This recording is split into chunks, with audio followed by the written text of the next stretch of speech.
Bismillahirrahmanirrahim. Assalamualaikum. I am Smaira Wasim in my channel Chemistry. I hope कि मेरे तमाम students खैरियत से होंगे। आज के टास्क में हमारे पास है एवोगैड्रोस नंबर। उसको एक्सप्लेन करेंगे कि एवोगैड्रोस नंबर क्या होता है। मोल को एक्सप्लेन करेंगे कि मोल क्या है, और फिर हम रिलेशनशिप देखेंगे between the mole and mass. Mole और मास के दरमियान में हमने रिलेशनशिप भी देखना है। अब सबसे पहले हम देख लेते हैं कि एवोगैड्रोस नंबर क्या है। एवोगैड्रोस नंबर हमारे पास है, इट इज़ द नंबर, ये एक नंबर है। क्या नंबर है? 6.022 इंटू 10⁻23। ये 6.022 इंटू 10⁻23 नंबर ऑफ पार्टिकल्स है। यानी एवोगैड्रोस नंबर हमारे पास क्या है? 6.022 इंटू 10⁻23 नंबर ऑफ पार्टिकल्स। वो नंबर ऑफ पार्टिकल्स में एटम्स भी हो सकते हैं, वो फार्मूला यूनिट भी हो सकते हैं, वो मॉलिक्यूल्स भी हो सकते हैं। यानी अगर हमारे पास 6.022 इंटू 10⁻23 एटम्स हैं तो वो उस सब्सटेंस के एवोगैड्रोस नंबर हैं। मॉलिक्यूल हैं तो वो उस कंपाउंड के एवोगैड्रोस नंबर है, और फार्मूला यूनिट हैं तो वो भी उस कंपाउंड के, उस आयोनिक कंपाउंड के क्या है? एवोगैड्रोस नंबर है। तो ये हम कह सकते हैं कि अगर किसी सब्सटेंस में इतने एटम्स हों 6.022 इंटू 10⁻23, या इतने मॉलिक्यूल्स हों या इतने फार्मूला यूनिट हों, तो वो उनका एवोगैड्रोस नंबर कहलाएगा। इसको Na से हम रिप्रेजेंट करते हैं, कैपिटल N और स्मॉल a करके लिखेंगे नीचे साइड पर Na, लेकिन लिखेंगे हम कैपिटल में ही। अब हम मोल को देख लेते हैं। अब मोल हम कैसे डिफाइन करते हैं? हम कहते हैं मोल वो अमाउंट ऑफ सब्सटेंस है किसी भी चीज का, वो अमाउंट ऑफ सब्सटेंस जिसमें कितने नंबर ऑफ पार्टिकल्स हों, 6.022 इंटू 10⁻23 नंबर ऑफ पार्टिकल्स हों। यानी इतने नंबर ऑफ पार्टिकल्स, चाहे वो एटम्स हो, मॉलिक्यूल्स हो या फार्मूला यूनिट, जब कलेक्ट हो जाएंगे तो वो मैस, वो सब्सटेंस का अमाउंट क्या कहलाएगा? Equal to 1 mole of that substance. उस सब्सटेंस का 1 मोल बना देगा। अगर वो एलिमेंट है तो यकीनन वो एलिमेंट के एटम्स होंगे, और अगर वो कोई कंपाउंड है, कोवलेंट कंपाउंड या आयनिक कंपाउंड, तो उसके मॉलिक्यूल्स और फार्मूला यूनिट्स होंगे। तो इतने जब मॉलिक्यूल, एटम्स या फार्मूला यूनिट कलेक्ट हो जाएंगे किसी भी सब्सटेंस के, तो वो कलेक्ट होके क्या बनाएंगे? एक अमाउंट बना देंगे। वो अमाउंट कहलाएगी 1 मोल ऑफ दैट सब्सटेंस। तो ये हमारे पास एवोगैड्रोस के रेफरेंस से इसकी डेफिनेशन हो जाती है। तो 6.022 इंटू 10⁻23 नंबर ऑफ पार्टिकल्स जितने सब्सटेंस बनाएंगे, वो पार्टिकल एटम भी हो सकते हैं, मॉलिक्यूल भी और फार्मूला यूनिट भी। वो जितना अमाउंट ऑफ सब्सटेंस बनाएंगे वो उसका 1 मोल कहलाएगा। इसकी एक और डेफिनेशन हमारे पास आ जाएगी कि हमने पढ़ा हुआ है एटॉमिक मास, मॉलिक्यूलर मास और फार्मूला मास। फिर हमने पढ़ा हुआ है ग्राम atomic mass, gram molecular mass और ग्राम फार्मूला मास। तो हम कहेंगे जब भी एटॉमिक मास, मॉलिक्यूलर मास और फार्मूला मास को ग्राम में एक्सप्रेस कर दिया जाए तो वो क्या बन जाएगा? ग्राम atomic mass, gram molecular mass और ग्राम फार्मूला मास। वो उसका क्या कहलाएगा? 1 मोल ऑफ दैट सब्सटेंस। यानी अगर कोई एलिमेंट है तो उसका ग्राम एटॉमिक मास उसका 1 मोल है। अगर वो कंपाउंड है तो उसका 1 मॉलिक्यूलर मास, ग्राम मॉलिक्यूलर मास उसका 1 मोल है। अगर वो कोई आयनिक कंपाउंड है तो उसका ग्राम फार्मूला मास उसका 1 मोल है। तो ग्राम फार्मूला मास, ग्राम मॉलिक्यूलर मास और ग्राम एटॉमिक मास भी उस सब्सटेंस का 1 मोल कहलाता है। ये एक और हमारे पास डेफिनेशन आ जाती है मोल की। अब हम एग्जांपल्स देख लेते हैं। जैसे एटॉमिक मास ऑफ कार्बन कितना होता है? हम सबको पता है atomic mass of carbon is 12, और जब इसको हम ग्राम में एक्सप्रेस करेंगे तो it's a gram atomic mass and that is equal to 1 mole of carbon. ये 1 मोल ऑफ कार्बन बन जाएगा। इसी तरह हम ऑक्सीजन पर आ जाते हैं। तो ऑक्सीजन हमारे पास है 16। इसके साथ हम ग्राम लगाएंगे तो ये ग्राम एटॉमिक मास हो जाएगा, और जब हम इसको ग्राम एटॉमिक मास बना लेंगे तो ये हो जाएगा उसका 1 मोल ऑफ दैट सब्सटेंस। इसी तरह हम अगले में आ जाते हैं। सल्फ्यूरिक एसिड एग्जांपल है। सल्फ्यूरिक एसिड का हमारे पास अगर आप कैलकुलेट करें मॉलिक्यूलर मास तो वो आ जाता है 98, और जब उसके साथ हम लगाएंगे ग्राम तो it is equal to 1 mole of sulphuric acid. इसी तरह हमारे पास NaCl, आयोनिक कंपाउंड है उसका फॉर्मूला मास निकालेंगे, दैट इज इक्वल टू, हम निकाल चुके हैं ऑलरेडी 58.5, और इसके साथ जब आप ग्राम लगा दोगे तो that is 1 mole of NaCl, वो सोडियम क्लोराइड का 1 मोल बन जाएगा। तो ग्राम atomic mass, gram molecular mass और gram formula mass is also known as 1 mole of that substance. अब हम रिलेशनशिप देख लेते हैं। अगर इतने नंबर ऑफ एटम्स किसी भी एलिमेंट के, यहाँ पे हमने एग्जांपल लिए कार्बन की हो, तो वो क्या होगी, वो होगा 1 मोल ऑफ कार्बन। इसी तरह इतने molecule 6.022 into 10⁻23 molecules of water के, तो वो उसके क्या कहलाएंगे, वो उसके क्या बन जाएंगे, 1 मोल।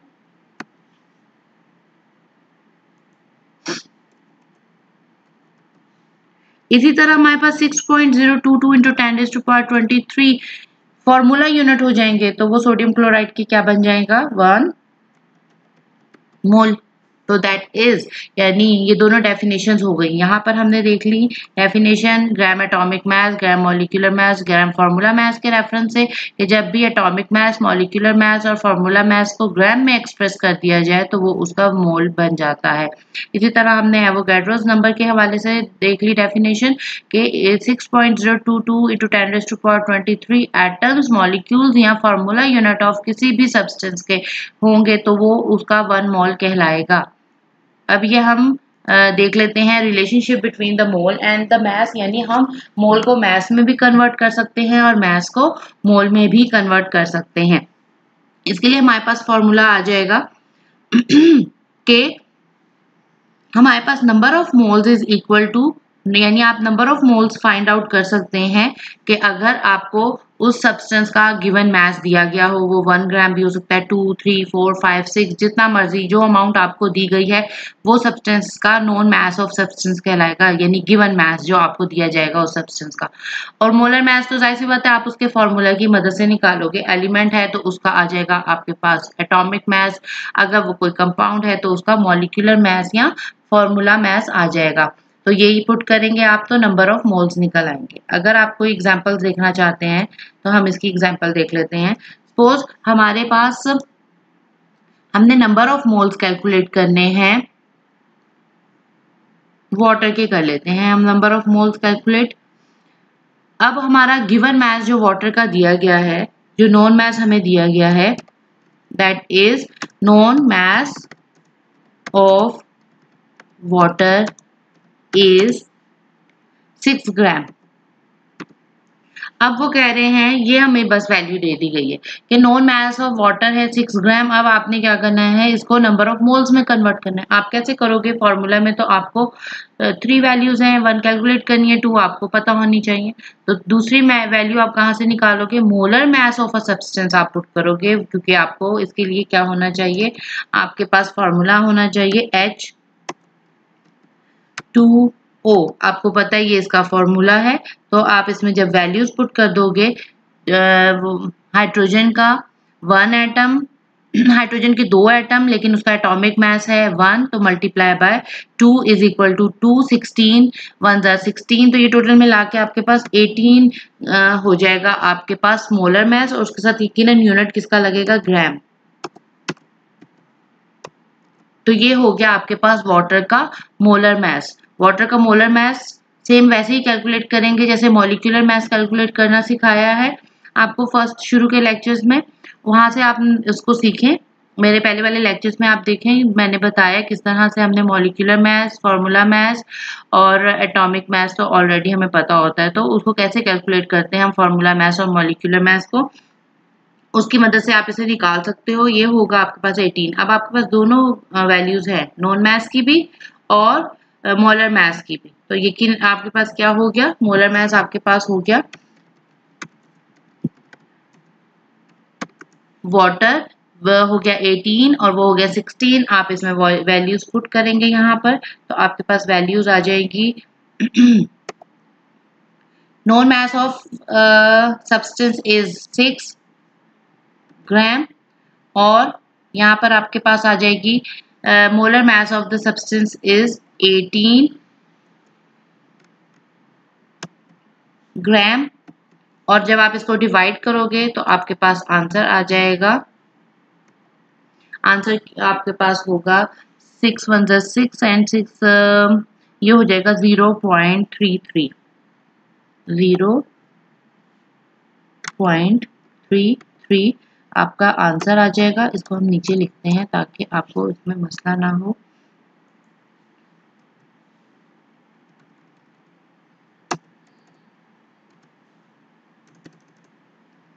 ये आपके पास आ गया 0.33 नंबर ऑफ मोल्स। किसके मोल्स? वाटर के। तो आप इस तरह से इसकी कैलकुलेशन कर सकते हैं। इस दफा फिर मैं बता देती हूँ। जैसे हमें क्वेश्चन में उन्होंने कहा कि we have a 6 gram of water, convert it into a number of moles. तो हम सबसे पहले उसका मॉलिक्यूलर मास निकालेंगे और उसे ग्राम में कन्वर्ट करेंगे। जब ग्राम में आ जाएगा तो वो मोलर मास हो जाएगा। मोलर मास को और गिवन मास को पुट करके आपने इसकी आंसर निकाल लेना है। अब नेक्स्ट में हमारे पास इसी फॉर्मूले को, जैसे आपके पास ये फॉर्मूला है, आप क्या कर सकते हो, आप मोलर मास को इक्वल के दूसरी तरफ ले जाएंगे तो ये मल्टीप्लाई हो जाएगा। तो आप मास ऑफ अ सब्सटेंस भी फाइंड आउट कर सकते हैं, यानी mass of a substance is equal to number of moles multiply by molar mass. अगर आपको किसी भी सब्सटेंस के नंबर ऑफ मोल्स दिए गए हैं तो आप क्या कर सकते हो, नंबर ऑफ मोल्स की मदद से आप उस सब्सटेंस का गिवन मास निकाल सकते हैं।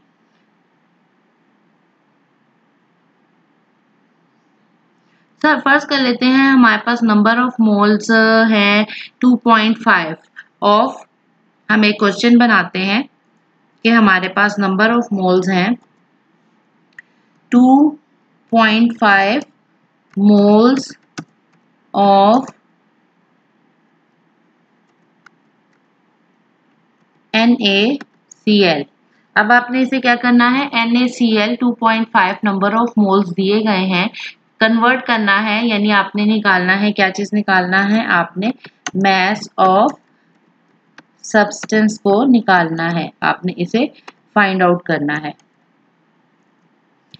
अब आपके पास तीसरी वैल्यू यानी मास ऑफ अ सब्सटेंस तो आपने निकालना है, नंबर ऑफ मोल्स आपको 2.5 दे दिए गए हैं, मल्टीप्लाई आपने करना है मोलर मास से। तो तीसरी वैल्यू है मोलर मास।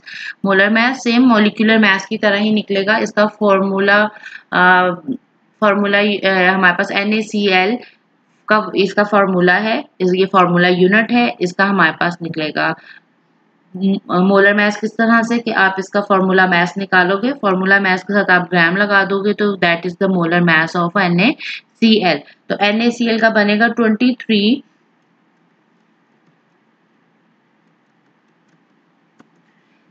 23 है सोडियम का, उसमें आप प्लस कर दोगे 50, उसमें आप प्लस करोगे 35.5 को, तो ये आपके पास आ जाएगा 58.5। ऑलरेडी हम पहले भी कैलकुलेट इसका कर चुके हैं और निकालना भी सीख चुके हैं कि किस तरह से फॉर्मूला मास निकालेंगे। फॉर्मूला मास निकल आएगा तो ग्राम लगा दें साथ में, तो मोलर मास आ जाएगा उसका। अब आप इस फॉर्मूले में क्या करोगे, वैल्यूज पुट करो। इस फॉर्मूले में आपने ये वैल्यूज पुट करनी है, आपने मास ऑफ अ सब्सटेंस निकालना है।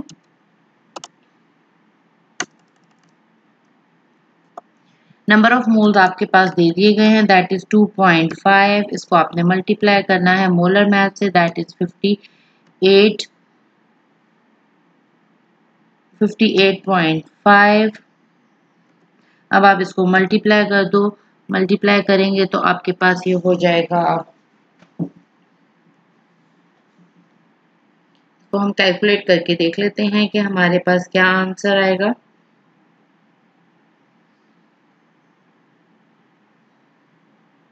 ये है हमारे पास 2.5 मल्टीप्लाई बाय 58.5, तो आंसर हमारा आ गया है दैट इज इक्वल टू 146। इसका आंसर हमारे पास आ गया है 146 0.25। ये आपका आ गया मास ऑफ अ सब्सटेंस, और मास ऑफ अ सब्सटेंस है तो यकीन है उसका कौन सा यूनिट लगेगा, ग्राम का यूनिट लगेगा। तो इस तरह से आप क्या निकाल सकते हो, मास ऑफ अ सब्सटेंस भी निकाल सकते हो। यानी आपके पास एक रिलेशनशिप है between moles and mass. Formula आपको दिया गया है, आपको आना चाहिए, that is number of moles. किस तरह से फाइंड आउट होंगे, आपको गिवन मास जो दिया जाएगा उसको डिवाइड करना है मोलर मास से, तो आप निकाल सकते हो। अगर आपको नंबर ऑफ मोल्स निकालने के लिए सिर्फ गिवन मास दिया गया है, मोलर मास नहीं दिया गया, तो वो मोलर मास आपने खुद कैलकुलेट करना है उसके फॉर्मूला की मदद से। इसी तरह आप इसी फॉर्मूले की मदद से क्या करोगे, गिवन मास भी निकाल सकते हो। गिवन मास को आप यहीं पे रहने दो, मोलर मास को साइड पे शिफ्ट करेंगे, दोनों मल्टीप्लाई हो जाएंगे। मल्टीप्लाई करके आप क्या कर सकते हो, आप मास ऑफ अ सब्सटेंस निकाल सकते हो by multiplying the number of moles into molar mass. I hope कि तमाम स्टूडेंट्स को आज का लेक्चर पसंद आ गया होगा, समझ में भी आ गया होगा। अगर कहीं पे कोई पॉइंट क्लियर नहीं है तो आप मुझे कमेंट्स में बता सकते हैं कि ये पॉइंट क्लियर नहीं है, मैं दोबारा से उसको समझाने की कोशिश करूँगी। थैंक यू, टेक केयर, अल्लाह हाफिज़, फ़ी अमान अल्लाह।